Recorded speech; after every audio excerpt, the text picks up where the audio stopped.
23ನೇ ತಾರೀಕು ಅಂದ್ರೆ ಇವತ್ತಿನಿಂದ ಎಲ್ಲಾ ವಿಭಾಗಗಳಲ್ಲೂ 5 ವಿಭಾಗಗಳಲ್ಲಿ ಕೂಡ ಸಮಾವೇಶಗಳನ್ನ ಮಾಡೋದಕ್ಕೆ ಪ್ರಾರಂಭ ಮಾಡಿದ್ರು. ಮಂಗಳೂರು ನಗರದಲ್ಲಿ ಸಮಾವೇಶ ಆಗಿದೆ, ಮಂಗಳೂರು ವಿಭಾಗದ ಸಮಾವೇಶ ಆಗಿದೆ. ನಮ್ಮ ಮೈಸೂರು ವಿಭಾಗದಲ್ಲೂ ಕೂಡ ಸಮಾವೇಶ ಮಾಡಿ 27ನೇ ತಾರೀಕು ಮಾಡಿ ಅಂತ ಹೇಳಿ ನಮಗೆ ಕೊಟ್ಟಿದ್ರು. ಆದ್ರೆ 27ನೇ ತಾರೀಕು ಕೆಂಪೇಗೌಡ ಜಯಂತಿ ಇರೋದ್ರಿಂದ ನಮ್ಮ ಹಲವಾರು ಶಾಸಕರು ತಮ್ಮ ತಮ್ಮ ಕ್ಷೇತ್ರಗಳಲ್ಲಿ ಆ ಕಾರ್ಯಕ್ರಮಗಳಲ್ಲಿ ಬ್ಯುಸಿಯಾಗಿರ್ತಾರೆ. ಹಾಗಾಗಿ 27ನೇ ತಾರೀಕು ಬೇಡ, 28ನೇ ತಾರೀಕು ಭಾನುವಾರ ಕೂಡ ಇರುತ್ತೆ. ಅವತ್ತು ಹೆಚ್ಚು ಜನರನ್ನ ಎಲ್ಲರೂ ಕೂಡ ಬರೋದಕ್ಕೆ ಅವಕಾಶ ಕೂಡ ಆಗುತ್ತೆ. ಹಾಗಾಗಿ 28ನೇ ತಾರೀಕು ಮಾಡಬೇಕು ಅಂತ ಹೇಳಿ ನಮ್ಮ ಉಸ್ತುವಾರಿಗಳಾದಂತಹ ಸುದರ್ಶನ್ ಅವ್ರನ್ನು ಕೇಳ್ಕೊಂಡಿದ್ವಿ, ಆರ್ ವೆಂಕಟೇಶ್ ಅವ್ರನ್ನು ಕೇಳಿದ್ವಿ. ಸೊ ಅವ್ರು ಅದಕ್ಕೆ ಒಪ್ಪಿ 28ನೇ ತಾರೀಕೆ ಮಾಡಿ ಅಂತ ಹೇಳಿ ನಮ್ಗೆ ಒಪ್ಪಿಗೆ ಕೊಟ್ಟಿದ್ದಾರೆ. ಸೊ ಹಾಗಾಗಿ 28ನೇ ತಾರೀಕು ನಮ್ಮ ಮೈಸೂರು ನಗರದಲ್ಲಿ ಮೈಸೂರು ವಿಭಾಗದ SR ಜಾಗೃತಿ ಸಮಾವೇಶ ನಡೀಬೇಕು. ಈ ಒಂದು ಸಮಾವೇಶ ಬಹಳ ಯಶಸ್ವಿ ಆಗ್ಬೇಕು. ಯಾಕೆಂತಂದ್ರೆ ಈಗ ತಾನೇ ನಮ್ಮ ಪ್ರದೇಶ ಕಾಂಗ್ರೆಸ್ ಸಮಿತಿಗೆ ನೂತನ ಅಧ್ಯಕ್ಷರಾಗಿ PK ಹರಿಪ್ರಸಾದ್ ಅವರು ನೇಮಕಗೊಂಡಿದ್ದಾರೆ, ಪದಗ್ರಹಣ ಕೂಡ ಮಾಡ್ಕೊಂಡಿದ್ದಾರೆ. ಸೊ ಅವರು ಮೊದಲು ಅಧ್ಯಕ್ಷರಾದ್ಮೇಲೆ KPCC ಅಧ್ಯಕ್ಷರಾದ್ಮೇಲೆ ಮೈಸೂರಿಗೆ ಬಂದು ಈ ಒಂದು ಕಾರ್ಯಕ್ರಮ ಮಾಡ್ತಾ ಇದ್ದಾರೆ. ಸೊ ಹಾಗಾಗಿ ನೂತನ ಅಧ್ಯಕ್ಷರ ಬರ್ತಾ ಇರೋದ್ರಿಂದ ಈ ಕಾರ್ಯಕ್ರಮ ಬಹಳ ಯಶಸ್ವಿಯಾಗಿ ಮಾಡಬೇಕಾಗಿದೆ. ಮತ್ತೆ ನಮ್ಮ ಮೈಸೂರು ಜಿಲ್ಲೆ ಅಥವಾ ಇರ್ಬೋದು, ನಮ್ಮ ಮೈಸೂರು ವಿಭಾಗದ ಜಿಲ್ಲೆಗಳಿರ್ಬೋದು, ಯಾವತ್ತೂ ಕೂಡ KPCC ಅವರು ಯಾವುದೇ ಒಂದು ಕಾರ್ಯಕ್ರಮ ಕೊಟ್ಟರು ಅದನ್ನು ಇದುವರೆಗೂ ಯಶಸ್ವಿಯಾಗಿ ನಿರ್ವಹಿಸ್ಕೊಂಡು ಬರ್ತಾ ಇದ್ದೀವಿ. ಅದೇ ಒಂದು ಪದ್ಧತಿಯನ್ನು ಕೂಡ ಇಲ್ಲಿ ಕೂಡ ನಾವು ಮುಂದುವರಿಸ್ಕೊಂಡು ಬರಬೇಕಾಗಿದೆ. ಹಾಗೆ ಈ ಕಾರ್ಯಕ್ರಮ ಯಶಸ್ವಿ ಆಗಲೇಬೇಕು. ಈ ಕಾರ್ಯಕ್ರಮಕ್ಕೆ ಪ್ರತಿಯೊಂದು ಕ್ಷೇತ್ರದಲ್ಲಿರುವಂತಹ PLA 2ಗಳು ಕಡ್ಡಾಯವಾಗಿ ಕರ್ಕೊಂಡು ಬರಲೇಬೇಕು. ಮತ್ತೆ ಅದ್ರ ಜೊತೆಗೆ ಗ್ಯಾರಂಟಿ ಸಮಿತಿ, ಜಿಲ್ಲಾ ಮಟ್ಟದ್ದು ಮತ್ತೆ ತಾಲೂಕು ಮಟ್ಟದ ಗ್ಯಾರಂಟಿ ಸಮಿತಿ ಸದಸ್ಯರುಗಳು ಯಾರಿರ್ತಾರೆ, ಮತ್ತೆ ಬೇರೆ ಬೇರೆ ಪದಾಧಿಕಾರಿಗಳ ಅಧ್ಯಕ್ಷರು ಉಪಾಧ್ಯಕ್ಷರು ಯಾರಿರ್ತಾರೆ ಅವ್ರನ್ನೆಲ್ಲ ಕೂಡ ಕರ್ಕೊಂಡ್ ಬರ್ಬೇಕು. ಮತ್ತೆ ಆಫೀಸ್ ಬೇರರ್ಸ್ ಕೂಡ ಕರ್ಕೊಂಡ್ ಬರ್ಬೇಕು ಅಂತ ಹೇಳಿದ್ದಾರೆ. ಈ ಒಂದು ಸಮಾವೇಶದಲ್ಲಿ ಮಿನಿಮಮ್ ಕನಿಷ್ಠ 10,000 ಜನರನ್ನ ಸೇರಿಸಬೇಕು ಅಂತ ಕೂಡ ನಮಗೆ ಸೂಚನೆ ಕೊಟ್ಟಿದ್ದಾರೆ. ಸೊ ಹಾಗಾಗಿ ಪ್ರತಿಯೊಂದು ಕ್ಷೇತ್ರದಲ್ಲಿ PLA 2ಗಳೇ ಸುಮಾರು 200 ರಿಂದ 300 ಜನ ಇರ್ತಾರೆ. ಸೊ ಅವರೆಲ್ಲರೂ ಕಡ್ಡಾಯವಾಗಿ ಬಂದ್ರೆ ಅಲ್ಲಿಂದನೇ 6,000 7,000 ಆಗ್ತಾರೆ. ಮತ್ತೆ ಗ್ಯಾರಂಟಿ ಸಮಿತಿ ಸದಸ್ಯರು ಕೂಡ ಬರ್ತಾರೆ, ನಮ್ಮ ಪ್ರಮುಖ ನಾಯಕರುಗಳು ಬರ್ತಾರೆ ಎಲ್ಲ ಜಿಲ್ಲೆಯಿಂದ ಇರುವಂತವ್ರು. ಸೊ ಹಾಗಾಗಿ ಅವರೆಲ್ಲ ಬಂದ್ ಸೇರಿದ್ರೆ ಖಂಡಿತ 10,000 ಜನನ ಸೇರಿಸೋದಕ್ಕೆ ಸಾಧ್ಯ ಆಗುತ್ತೆ. ಈಗಾಗಲೇ ಹಲವಾರು ಜಿಲ್ಲಾಧ್ಯಕ್ಷರು ಮಾತನಾಡ್ತಾರೆ, ಹೇಳ್ತಾ ಇದ್ರು ಯಾವುದೇ ಒಂದು ಸಭೆಗಳಿಗೆ PLA 2ಗಳನ್ನ ಕರೆದ್ರೆ ಸಂಪೂರ್ಣ ಪ್ರಮಾಣದಲ್ಲಿ PLA 2ಗಳು ಬರ್ತಿಲ್ಲ ಅಂತ ಹೇಳಿ. ಆದ್ರೆ ಈ ಸಭೆಗೆ ಆ ರೀತಿ ಆಗಬಾರ್ದು. PLA 2ಗಳು ಎಲ್ಲರೂ ಕೂಡ ಬಂದು ಈ ಕಾರ್ಯಕ್ರಮ ಕಡ್ಡಾಯವಾಗಿ ಅಟೆಂಡ್ ಮಾಡಲೇಬೇಕು. ನಮ್ಮ ಮೈಸೂರು ಮತ್ತೆ ಚಾಮರಾಜನಗರದ ಎಲ್ಲ ನಮ್ಮ ಶಾಸಕರು ಮತ್ತೆ ಪರಾಜಿತ ಅಭ್ಯರ್ಥಿಗಳಿದ್ದಾರೆ. ಸೊ ಹಾಗಾಗಿ ಅವ್ರ ಜವಾಬ್ದಾರಿ ವಹಿಸ್ಕೊಂಡು ಬರ್ತಾರೆ. ಆದ್ರೆ ಇನ್ನು ಮಿಕ್ಕಿದ 3 ಜಿಲ್ಲೆಯಲ್ಲಿ ಬರೀ ಜಿಲ್ಲಾಧ್ಯಕ್ಷರನ್ನ ಮಾತ್ರ ಕರೆದಿದ್ದೀವಿ, ಅಲ್ಲಿ ಶಾಸಕರನ್ನ ಪರಾಜಿತ ಅಭ್ಯರ್ಥಿಗಳನ್ನ ಕರೆದಿಲ್ಲ. ಅಲ್ಲಿನ ಜಿಲ್ಲಾಧ್ಯಕ್ಷರನ್ನ ಕರೆದಿದ್ದೀವಿ. ಜಿಲ್ಲಾಧ್ಯಕ್ಷರು ದಯವಿಟ್ಟು ನಿಮ್ಮ ಜಿಲ್ಲೆಗಳಲ್ಲಿರುವಂತಹ ಶಾಸಕರಿಗೆ ಪರಾಜಿತ ಅಭ್ಯರ್ಥಿಗಳಿಗೆ, ಎಲ್ಲಿ ಅಭ್ಯರ್ಥಿಗಳೇ ಇಲ್ಲ, ಸೊ ಉದಾಹರಣೆ ನಮ್ಮ ಚಾಮುಂಡೇಶ್ವರಿ ಅಭ್ಯರ್ಥಿ ಕೂಡ ಇಲ್ಲ, ಪರಾಜಿತ ಅಭ್ಯರ್ಥಿ ಕೂಡ ಇಲ್ಲ, ಬ್ಲಾಕ್ ಅಧ್ಯಕ್ಷರುಗಳು ಮತ್ತೆ ಬೇರೆ ಮುಖಂಡರುಗಳ ಜವಾಬ್ದಾರಿ ವಹಿಸಿಕೊಂಡಿರ್ತಾರೆ. ಆ ರೀತಿ ನಿಮ್ಮ ಜಿಲ್ಲೆಗಳಲ್ಲಿ ಯಾವ ಕ್ಷೇತ್ರ ಇದ್ರೆ ಅಲ್ಲಿ ನಾಯಕರಿಗೆ ತಿಳಿಸಿ ಆಯಾ ಕ್ಷೇತ್ರದಿಂದ ಕಡ್ಡಾಯವಾಗಿ PLA 2ಗಳು ಬರೋ ಹಾಗೆ ಮಾಡಬೇಕು.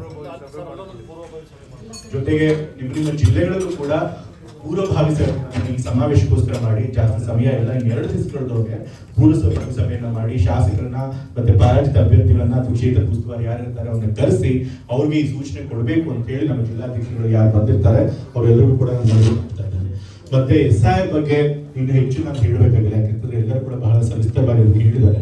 ಆದ್ರೂ ಕೂಡ ನಮ್ಮ ಶಾಸಕರುಗಳು ಮತ್ತೆ ಕ್ಷೇತ್ರದ ಜವಾಬ್ದಾರಿ ವಹಿಸಿಕೊಂಡಿರೋರು ಏನ್ ಮಾಡ್ಬೇಕು ಅಂತ ಹೇಳಿ ಕೆಲವು ಪಾಯಿಂಟ್ಗಳನ್ನು ಮಾತ್ರ ಪುನರುಚ್ಚಾರ ಮಾಡ್ತೇನೆ. ಮುಖ್ಯವಾಗಿ ಎಲ್ಲರೂ ಹೇಳಿರೋ ಹಾಗೆ PLA 2ಗಳನ್ನ 100% ನೇಮಕ ಮಾಡಬೇಕು. ಇವತ್ತು ನಮ್ಮ ಜಿಲ್ಲೆಯಲ್ಲೇ ಸುಮಾರು ಎಷ್ಟು 500 ಚಿಲ್ಲರೆಷ್ಟು ಈಗ ತಾನೇ ನೋಡಿದೆ, ತನ್ವೀರ್ ಸೇಠ್ ಅವರು ಕಳಿಸಿದ್ರು, ಸುಮಾರು 2,000 ಚಿಲ್ಲರೆ PLA 2ಗಳ ನೇಮಕ ಆಗಿದೆ, ಸುಮಾರು 500 ಚಿಲ್ಲರೆ ಅಷ್ಟು ಆಗಿಲ್ಲ. ನಮ್ಮ ಕ್ಷೇತ್ರದಲ್ಲಿ ಇನ್ನೂ 20 ಆಗಿದೆ. HK ಕೋಟೆ ಮತ್ತೆ ಟಿ ನರಸೀಪುರ ಇವೆರಡು ಕ್ಷೇತ್ರಗಳಲ್ಲಿ ಮಾತ್ರ 100ಕ್ಕೆ 100ರಷ್ಟು ಸೊ ಮೂರು ಕ್ಷೇತ್ರಗಳಲ್ಲಿ ಬಿಟ್ಟರೆ ಯಾವ ಕ್ಷೇತ್ರಗಳಲ್ಲೂ 100% PLA 2ಗಳು ನೇಮಕ ಆಗಿಲ್ಲ. ದಯವಿಟ್ಟು 100% 100ಕ್ಕೆ 100ರಷ್ಟು PLA 2ಗಳು ನಿಮ್ಮೆಲ್ಲಾ ಬೂತ್ಗಳಲ್ಲೂ ಕೂಡ ಒಬ್ಬೊಬ್ಬರು PLA 2ಗಳನ್ನ ನೇಮಕ ಮಾಡಲೇಬೇಕು. ಮತ್ತೆ ನೇಮಕ ಮಾಡಿದೀವಿ ಅಂತ ಹೇಳಿ ನೀವು ಕ್ಷೇತ್ರದ ಸುಮ್ಮನೆ ಕೂತ್ರೆ ಸಾಲದು, ಅದನ್ನ ಸಂಬಂಧಪಟ್ಟಂತೆ ಚುನಾವಣಾಧಿಕಾರಿಗಳು ಕಳಿಸ್ಬೇಕು. ಅಂತಂದ್ರೆ ಬಹುಶಃ ತಹಸೀಲ್ದಾರ್ಗೆ ಅಥವಾ DC ಕಳಿಸ್ಬೇಕು ಅನ್ಸುತ್ತಲ್ಲ, DC ಅವರಿಗೆ ಕಳಿಸ್ಬೇಕು. ಮತ್ತೆ DC ಅವರು ಅದನ್ನ ಎಲೆಕ್ಷನ್ ಕಮಿಷನ್ ಒಳಗೆ ರಿಜಿಸ್ಟರ್ ಮಾಡೋದು ನೋಡ್ಕೋಬೇಕು. ಆ ವೆಬ್ಸೈಟ್ ಅಲ್ಲಿ ಬರಬೇಕು. ನನಗೂ ಕೂಡ ಗೊತ್ತಿಲ್ಲ ನಮ್ಮ ಕ್ಷೇತ್ರದ್ದು ಎಲೆಕ್ಷನ್ ವೆಬ್ಸೈಟ್ ಅಲ್ಲಿ ಬಂದಿದ್ಯಾ ಇಲ್ಲ ನನಗೆ ಗೊತ್ತಿಲ್ಲ, ಚೆಕ್ ಮಾಡಬೇಕು. ಸೊ ಹಾಗಾಗಿ ಎಲ್ಲರೂ ಕೂಡ ಅದನ್ನ ಎನ್ಶೋರ್ ಮಾಡ್ಕೋಬೇಕು. PLA 2ಗಳನ್ನ ನೇಮಿಸಬೇಕು, ಅದನ್ನ DC ಗಳಿಗೆ ಕೊಡ್ಬೇಕು. DC ಅವರು ಎಲೆಕ್ಷನ್ ಕಮಿಷನ್ ರಿಜಿಸ್ಟರ್ ಆಗೋಕೆ ನೋಡ್ಕೋಬೇಕು. ಮತ್ತೆ ಎಲ್ಲರೂ ಮಾತನಾಡ್ತಾ ಇದ್ದಾರೆ, ತನ್ವೀರ್ ಸೇಠ್ ಸರ್ ಅವರು ಮಾತನಾಡ್ತಾರೆ, ಹೇಳಿದ್ರು ಪನ್ನಾ ಪ್ರಮುಖ ಅಂತ ಹೇಳಿ RSS ಅವರು ಒಂದೊಂದು ಮತದಾರ ಪಟ್ಟಿರು ಒಂದೊಂದು ಹಾಳೆಗೆ ಒಬ್ಬೊಬ್ಬರನ್ನ ನಿಯೋಜನೆ ಮಾಡಿ ಅವರು ಅದರ ಜವಾಬ್ದಾರಿ ಕೊಡ್ತಾರೆ RSS ಅವರು ಅಂತ ಹೇಳಿ. ನಾವು ಪ್ರತಿಯೊಂದು ಪೇಜ್ಗೂ ಆಳಿಗೂ ಒಬ್ಬೊಬ್ರು ನೇಮಿಸಕ್ಕಾಗದೆ ಹೋದ್ರು ಕೂಡ PLATಗಳ ಜೊತೆಗೆ ಅಟ್ಲೀಸ್ಟ್ ಒಂದು 200 ವೋಟರ್ಗೆ ಒಬ್ರು ಜವಾಬ್ದಾರಿ ವಹಿಸಬೇಕು. ಒಬ್ಬ ವ್ಯಕ್ತಿ ಅಟ್ಲೀಸ್ಟ್ ಒಂದು 200 ಮನೆಗಳಿಗೆ ಹೋಗಿ ಅವ್ರಿಗೆ ಮ್ಯಾಪಿಂಗ್ ಆಗಿದೆಯಾ ಇಲ್ಲ ತಿಳ್ಕೋಬೇಕು. ಅದ್ರ ಜೊತೆಗೆ ಎನ್ಯೂಮರೇಷನ್ ಫಾರ್ಮ್ ಅನ್ನ ಹೆಂಗೆ ಫಿಲ್ ಮಾಡ್ಬೇಕು ಅನ್ನೋದು ತಿಳಿಸ್ಕೊಡ್ಬೇಕು. ನಾವು BLA ಬಿಟ್ಟು ಬೇರೆ ಯಾರನ್ನ ನೇಮಿಸ್ತೀವಿ, ಅವ್ರು ಅಧಿಕೃತವಾಗಿರಲ್ಲ. ಸೊ ಹಾಗಾಗಿ ಅವ್ರು BLA ಜೊತೆ ಆಗೋದಿಲ್ಲ, ಅವ್ರು BLA ಕರ್ಕೊಂಡು ಹೋಗ್ಬೇಕಾಗುತ್ತೆ ಜೊತೆಗೆ. ಸೊ ಹಾಗಾಗಿ BLA ಬಿಟ್ಟು ಅನಧಿಕೃತವಾಗಿ ನಾವು ಯಾರನ್ನ ನೇಮಿಸಿರ್ತೀವಿ ಅವ್ರು BLA ಜೊತೆ ಕರ್ಕೊಂಡು ಹೋಗಿ BLOಗಳು ಕರೆಕ್ಟ್ ಆಗಿ ಎನ್ಯೂಮರೇಷನ್ ಫಾರ್ಮ್ ನ ಫಿಲ್ ಮಾಡ್ತಾರಾ ಇಲ್ವಾ ಅನ್ನೋದನ್ನ ತಿಳ್ಕೊಳ್ಬೇಕು. ಇವತ್ತು ಲಕ್ಷ್ಮಣ್ ಅವ್ರು ಮಾತಾಡ್ತಾ ಹೇಳಿದ್ರು, ನಾವು ಮ್ಯಾಪಿಂಗು 97,000 ಇಳಿಸ್ಬಿಡ್ತೀವಿ ನಮ್ಮ ಜಿಲ್ಲೆಯಲ್ಲಿ ಅಂತ. ನಾವು ಕೂಡ ಅಧಿಕಾರಿಗಳಿಗೆ ತಾಕೀದ್ ಮಾಡಿ ಇಲ್ಲ ನೀವು ಮ್ಯಾಪಿಂಗ್ 100% ಮಾಡಬೇಕು ನಮ್ಮ ಜಿಲ್ಲೆಯಲ್ಲಿ ಅಂತ ಹೇಳಿದಕ್ಕೆ 4,60,000 ಇದ್ದು 97,000ಕ್ಕೆ ಬಂದಿದೆ.